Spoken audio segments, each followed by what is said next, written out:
Salut à tous. Alors là je suis avec Mia et du grain et on vient d'ouvrir la nouvelle parcelle des femelles. Un petit bout, vous voyez, bien impénétrable. Et là je suis en train de lui montrer le chemin. Donc Mia et le grain. C'est une grande histoire d'amour.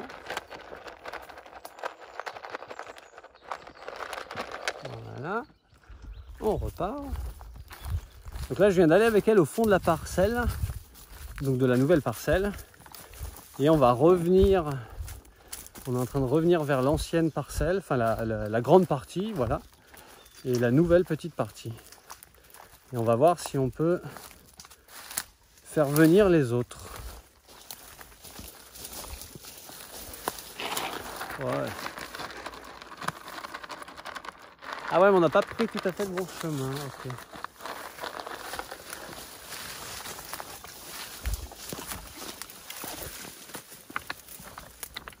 Hop. Ouais, laisse-la prendre un peu ça. Et voilà l'ouverture dans le grillage. Donc ça va jusqu'à ce poteau. J'ai ouvert une partie, j'ai laissé le grillage au milieu et j'ai ouvert l'autre partie. Donc là, eux ils ont été moins gourmands. Du coup, ils ont été juste prendre les herbes, mais ils n'ont pas été prendre le grain. Allez, viens, SP. Viens, ma belle. Donc là, on a un bon clapasse, petit passage un peu raide. Je sais que ça ne va pas te poser de problème. Allez, SP. Viens. Vas-y. Bon, là, elle prend des herbes. Toutes fraîches. Voilà, on va la faire goûter un peu. Ouais. Allez, viens. Super, ma belle.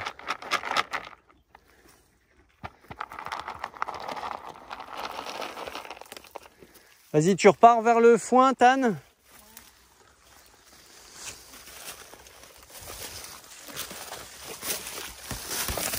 Oh.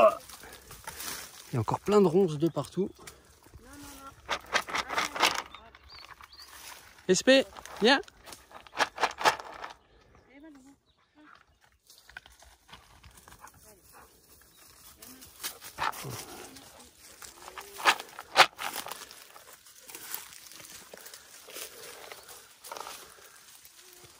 Allez, Brony. Allez, Trix, Holly.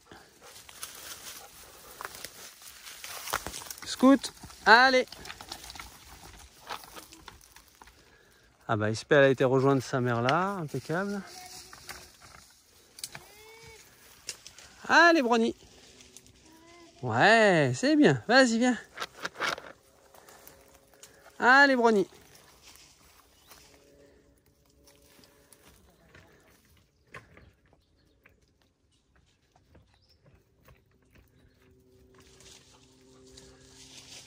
Brony, allez, tu peux le faire. Alors, on a SP qui nous rejoint. Le passage est un peu étroit là où elle est. Je vous montre un peu. Hop là, voilà. Alors, ma belle. Oh oui, bah oui, oui, oui.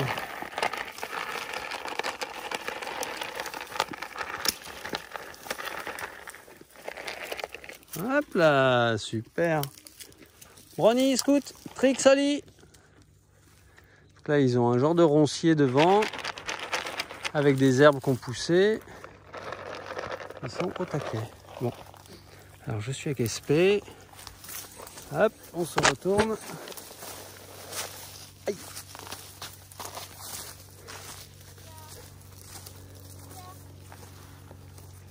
Allez, SP. Super.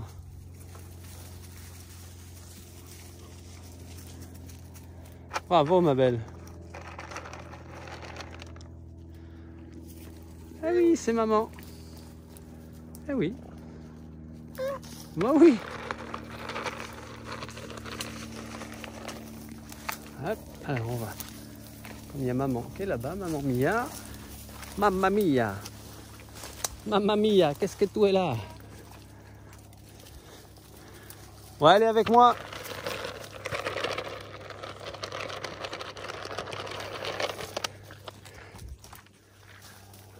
Donc ouais, ma femme est venue me filer un petit coup de main. Je me suis blessé en skate l'autre fois et j'ai le poignet un peu en vrac. Donc on a fini le petit bout de clôture ensemble. Et là on a ouvert.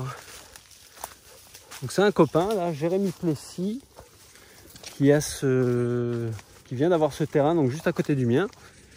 Et comme on s'entend bien, qu'on a de bons rapports, que voilà, c'est un mec sérieux, j'ai envie de dire.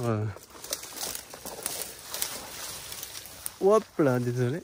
Et avec qui déjà on fait quelques trucs ensemble. Donc là, hop, je me retourne. On a mis du foin ici et le bout le grillage avec le futur portail, il va être là. Hop, ah, SP. Ouais. SP est passé sur le côté. Mia. Vas-y, bah viens par là, qui voit le foin.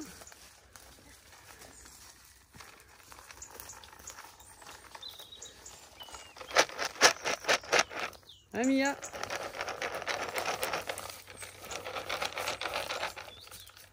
Ah oui, il y a un truc drôle. Tiens.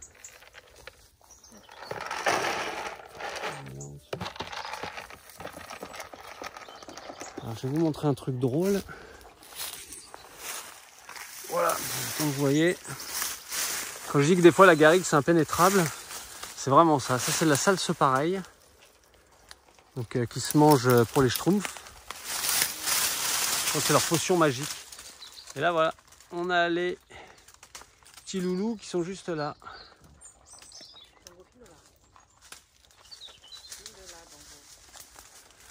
Et donc ils entendent du remue-ménage. Ils entendent aussi le bruit du grain et surtout la présence des lamas, quoi. Donc Mia dans le grain, la maman d'Esperanza qui a environ 1 an et demi, Mia qui a 12 ans. Et voilà, tous les petits gars ils sont là.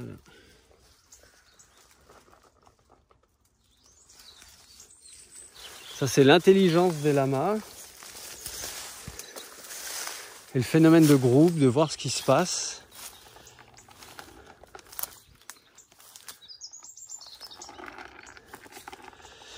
Donc là, le portail, l'accès donc chez les mâles, c'est par là. Il y a le petit chemin qui donne sur le terrain du collègue.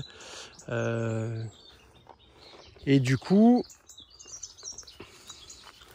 par ici, donc là c'est hyper embroussaillé encore, comme je disais, impénétrable.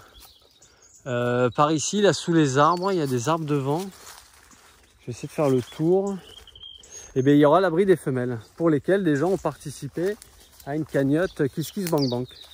Donc voilà, tout ça c'est en route. Et donc les choses prennent du temps. Hop, je repasse comme ça. Et vous voyez, juste pour poser la clôture, c'est du débroussaillage en règle. Hein. Ici, ça ne rigole pas. Dans la broussaille. Alors là, on a des grands arbres et dessous, je pense faire l'abri. Donc débroussailler une partie de ça pour pouvoir avoir accès avec la bétaillère, par exemple. Bon, j'entends du bruit, alors je pense que les autres loustiques se sont décidés à monter. Ouais, super les filles. Eh ouais.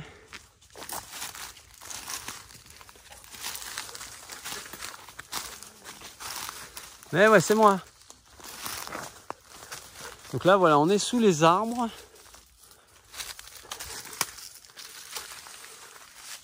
Voilà, il y a une petite zone un peu ouverte. Donc là où c'est beaucoup plus clair, où il y a de la lumière, c'est le bout du grillage, enfin le long de la clôture, quoi. Et donc ici, un peu sous ces arbres, on verra pour faire l'abri des femelles. Alors ils sont capables d'aller dans les buissons de ouf comme ça.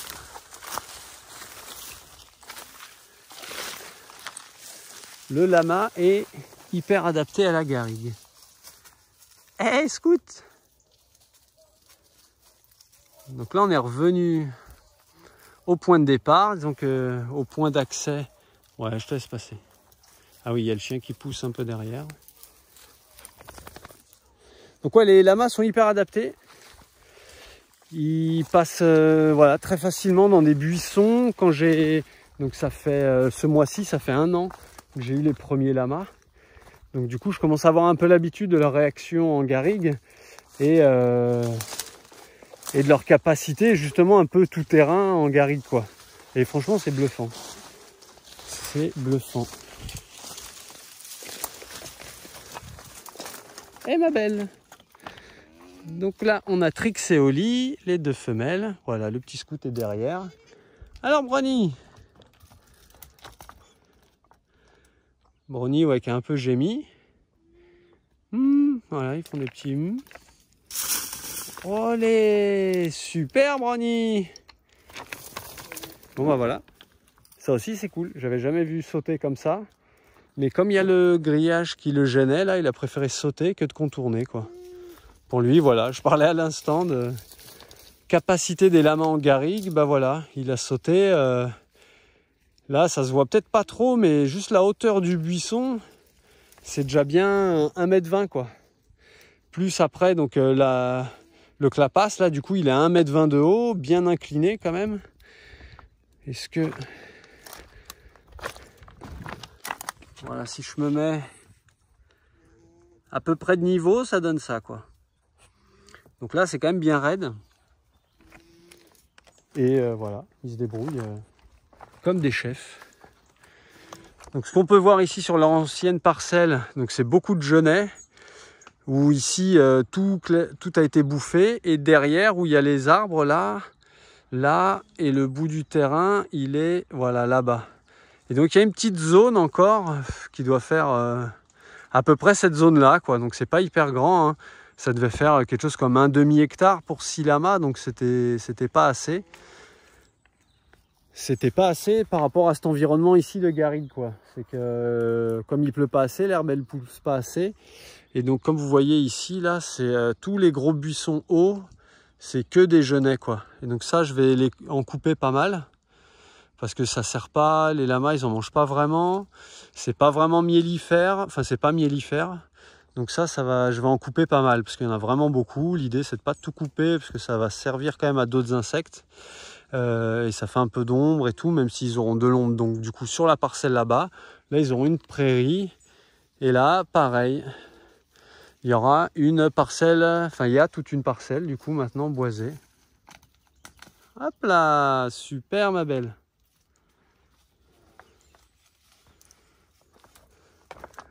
Donc là, dans Cache Investigation ce soir, à la recherche du lama.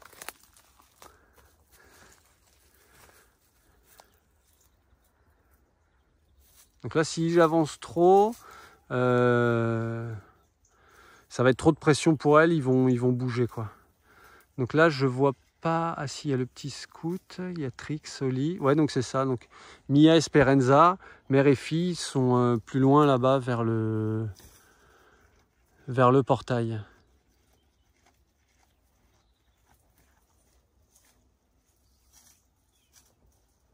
Donc là, voilà, ça leur fait une grosse zone de nourriture. Donc tout à l'heure, je parlais de la salse pareil. Vous voyez, à peine j'ai avancé, elle circulait. La salse pareil, vous voyez, ça fait une jolie feuille en forme de cœur. Mais comme on peut le voir ici, là, sous mes doigts, hop, c'est que ça a de jolis piquants. Et ça, c'est une liane, du coup, qui monte dans les arbres jusqu'à hyper haut, quoi, et qui, au final, va un peu étouffer le milieu. Ça fait des petites baies rouges aussi, là, j'en vois pas. Les lamas ont avancé, on va continuer à les suivre. Là du coup on peut voir que comme il y a beaucoup de ronces qui traînent, enfin c'est des ronces du coup de salse pareil quoi. Enfin ça c'en est pas, ça c'est de la ronce, une espèce d'églantier. Ah ouais, ils ont suivi le grillage. Donc du coup après ils se repèrent vachement à l'odorat. Et ils vont voir les traces de laine, etc. laissées par les deux copines.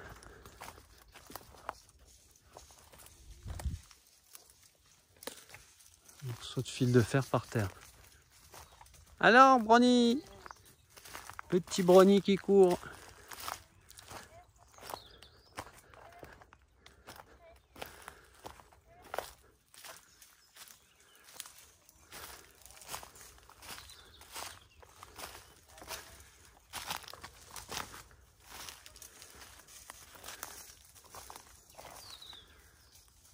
Là voilà, c'est nouveau pour elle.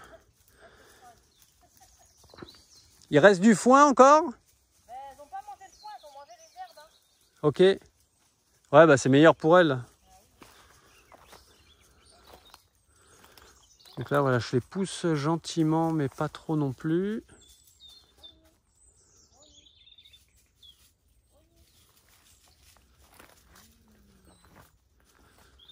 Parce que là, ouais, bien évidemment, là, toute cette belle surface de végétation, c'est bien meilleur que du foin, c'est tout nouveau. Là, je sens qu'il y a un peu de stress parce que donc ma femme est juste là. Là, c'est pas bien grand.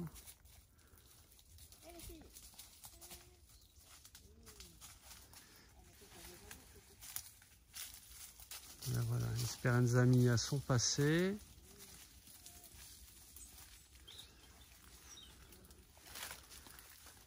Voilà, ça suit. Là, on a donc Mia Esperanza à droite. Il y avait Brownie à gauche.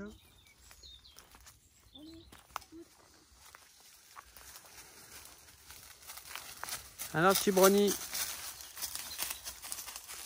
Donc là, voilà, on arrive au portail, le nouveau portail, avec le chemin qui arrive là. Et juste là-bas au fond, je zoome un peu. Voilà, on peut voir les poteaux de l'enclos des mâles.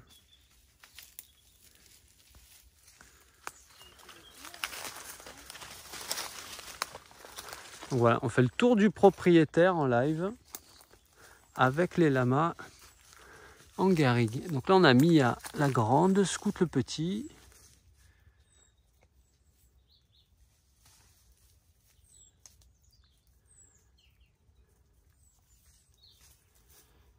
Donc Mia beaucoup plus détendue, elle a travaillé dans un cirque à un moment donné. Donc tout seul avec l'humain, comme avec moi, là ce qui s'est passé de me suivre la première toute seule. Il y a le fait que oui, elle adore le grain, mais qu'elle soit habituée aussi à suivre des hommes. Donc elle n'était pas visiblement, enfin de par ce que j'ai ressenti et ce que je vois. Alors Esperanza, tu nous as fait un petit saut one again de joie ou quoi? Ouais, comme je disais, Mia vient d'un cirque, mais elle était plutôt bien traitée, quoi. Enfin, moi, je l'aperçois pas comme très stressée. Là, on voit que Mia, sa fille, c'est pareil. Là, le petit Scout, qu'est-ce qu'il nous mange? Le petit Brownie, pardon. Est-ce qu'il nous mange des feuilles ou est-ce qu'il nous mange du gland?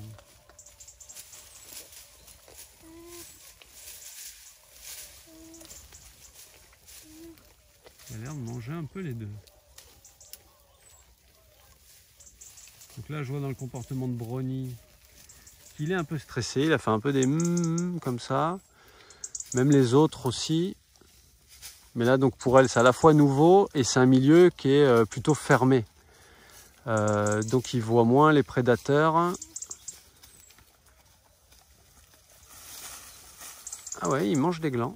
Je crois que c'est pas très bon pour eux. Mais de toute façon, il va pas en manger des masses.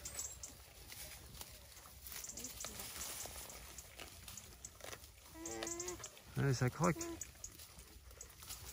Alors que les autres, visiblement, mangent plutôt des feuilles.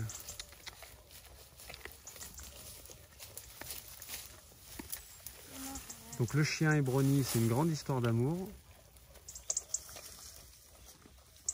Il peut voilà, aller lui sentir les fesses et tout. Il est hyper sociable là, comme petit pour l'instant. Comparé à Scout qui est un peu plus distant avec le chien ou avec nous. Même si là, hop, Scout il vient de renifler.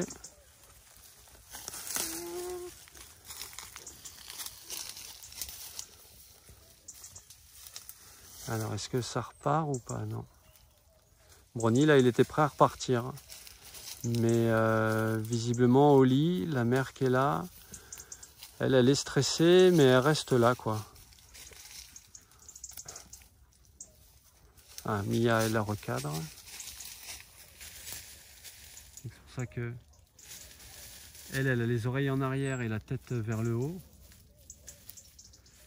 Parce que du coup, Mia lui l'a un peu recadré, quoi. Mais j'ai l'impression qu'elle l'a recadré comme pour dire un peu, ouais, détends-toi, quoi. Parce que depuis, Oli, elle a l'air un peu plus détendue. Elle est encore nerveuse et sur le qui-vive, là. Et c'est peut-être pas trop quoi faire. Ah, voilà. Hop là, on voit de suite là, les oreilles en arrière, la tête haute, elle y a craché dessus. Et elle garde la tête en l'air un peu. Alors que Mia est tranquille en train de brouter.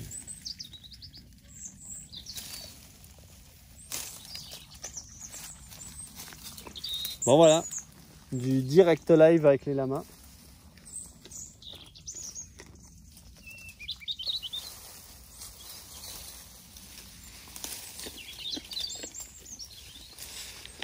Donc là, ils sont clairement contents.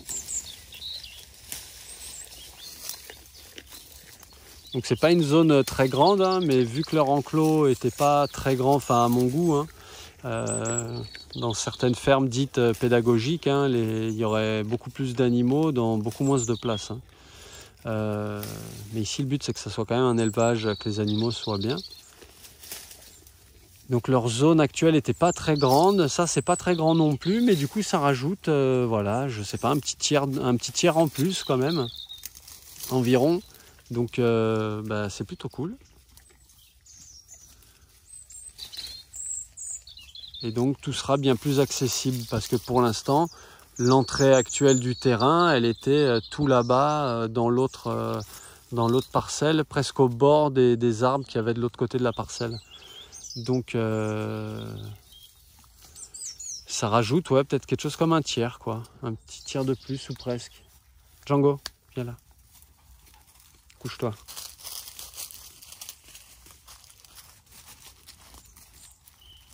C'est bien.